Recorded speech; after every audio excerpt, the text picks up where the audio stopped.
বলেন রিজিকের মালিক আমি একজন, তিনি কে? আমি আল্লাহ রিজিক দেই, মানুষগুলোরে রিজিক দেই, জিনগুলোরে রিজিক দেই, পাখিগুলোরে রিজিক দেই, সাগরের মাছগুলোরেও রিজিক দেয় কে?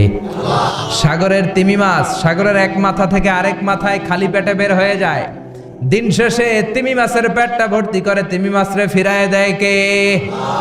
বাবুই পাখি তার বাসা ছেড়ে সকালবেলা খালি পেটে বের হয়, বিকেল বেলা পাখির পেটকে উদর পূর্তি করে পাখিটারে বাসায় ফিরায় দেয় কে? রিকশাওয়ালার পকেটের টাকা নাই, আল্লাহর নাম নিয়ে রিকশাওয়ালা সকালবেলায় রিকশা নিয়ে বের হয়ে যায়, বিকেল বেলা রিকশাওয়ালার পকেট ভর্তি করে টাকা দিয়ে পাঠায় কে? এজন্য রিজিকের মালিক একজন, দুনিয়ার কেউ রিজিক দিতে পারে না। পৃথিবীর সব রিজিকের রাস্তাগুলো যদি বন্ধ হয়ে যায়, সামান্য রিজিক তৈরি করার ক্ষমতা আমাদের আছে নাকি? এই পৃথিবীতে 4 জন বাদশা ছিলেন, 2 জন মুমিন, 2 জন কাফের, যারা গোটা বিশ্বের বাদশা, গোটা বিশ্বের। 2 জন মুসলিম, 2 জন কাফের। কাফিরের একজনের নাম নামরুদ, আরেকজনের নাম বখতানাসর। আর মুমিন একজন হচ্ছে সাইয়েদনা সুলাইমান আলাইহিস সালাম, আরেকজন হচ্ছে যুলকারনাইন।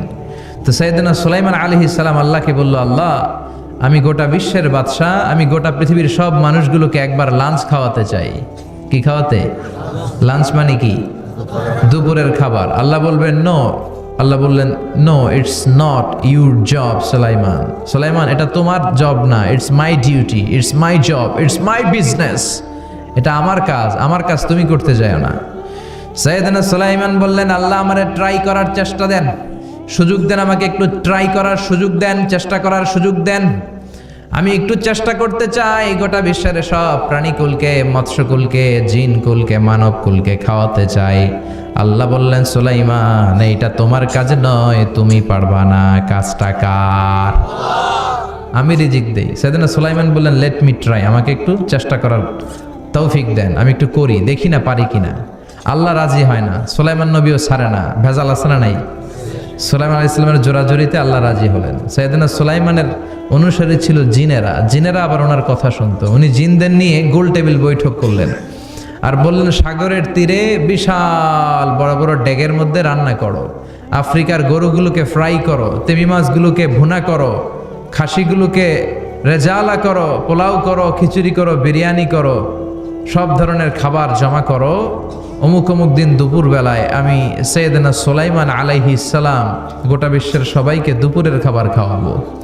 জিনেরা বড় বড় পাতিলে রান্না করা শুরু করে দিল। রাতে রাতে সাগরের তীরে 40 কিলোমিটার এরিয়ার মধ্যে রান্নার স্তূপ।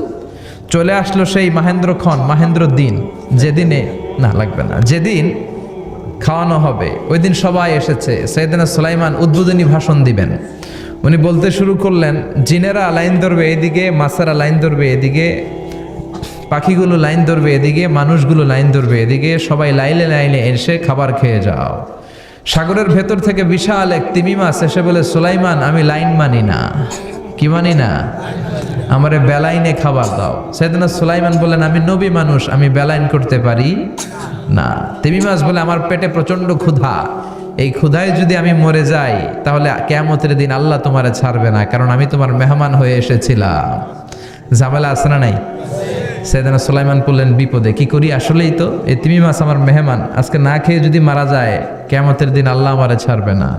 সাইয়েদনা সুলাইমান বললেন, ঠিক আছে, শুধু এই তিমি মাছের জন্য বেলাইন, বাকি সবাই লাইনে খাবে।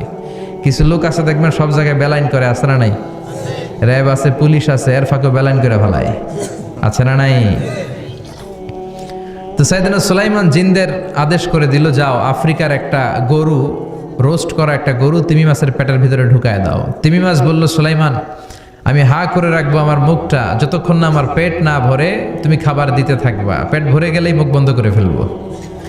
সাইয়েদনা সুলাইমানের কথা অনুযায়ী জিনের বাদশা একটা আস্ত গরু ফ্রাই করা তিমি মাছের পেটের ভিতরে ঢুকায় দিছে, কিন্তু তিমি মাছ হা করে আছে। সাইয়েদনা সুলাইমান বললেন, কয়েকটা খাসি মেরে দাও। একটা খাসি দিয়ে দিল, তারপরও হা করে আছে। বড় বড় ডেক থেকে পোলাও দাও, খিচুড়ি দাও, বিরিয়ানি দাও, আরো কয়েকটা গরু দাও, হা করে আছে। আরো কয়েকশো গরু দাও, হা করে আছে। আরো কয়েক হাজার গরু দাও, হা করে আছে। সুবহানাল্লাহ কইবেন না? দিতে দিতে 1 কিলোমিটারের খাবার নাই, 2 কিলোমিটারের খাবার শেষ, 10 কিলোমিটারের খাবার শেষ, 20 কিলোমিটার শেষ, 30 কিলোমিটার শেষ, 40 কিলোমিটারের খাবার শেষ। এখনো তিমি মাছের মুখটা হা করা আছে না নাই? সাইয়েদনা সুলাইমান সেজদায় পড়ে গেলেন, ডেকে বললেন, আল্লাহ আমি বুঝি নাই, গোটা বিশ্বের সবাইকে তো দূরের কথা, একটা মাছরেও তো রিজিক দিতে পারলাম না। তিমি মাছ এখনো হা করা, ডেকে বলে, সুলাইমান প্রতিদিন রব্বুল আলামিন 3টা লোকমা খাবার আমারে খাওয়ায়, তুমি 40 কিলোমিটারের খাবার পেটে দিয়েছো, কিন্তু আল্লাহর 3টা লোকমার একটা লোকমার সমানও হয় না।